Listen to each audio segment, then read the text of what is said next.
মাকসুম, একদম বন্টিত হয়ে গেছে। আল্লাহি লান তামুতা নাফসান হাত্তা তাস্তাকমিলা রিজকাহা। আল্লাহর নবী বলেন, আল্লাহর কসম, একটি আত্মা, একটি প্রাণ মৃত্যুবরণ করবে না কোনো আত্মা তার জন্য বরাদ্দকৃত রিজিক পূর্ণ না করে। বাতেই লোকমা না খাইয়া আপনার বাপের ক্ষমতাও নাই, আপনি মরে যাবেন। আর যেটা নাই সেটা আপনি খাইতে পারবেন না।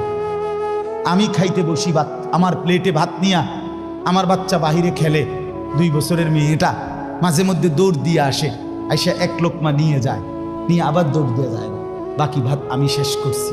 তা আমার মালিক যেন বলে, আনিস, ওই মাঝখানের এই লোকমাটা তোর মেয়েরই ছিল, আমি তাকে যথাসময়ই নেওয়ার জন্য পাঠাইছি।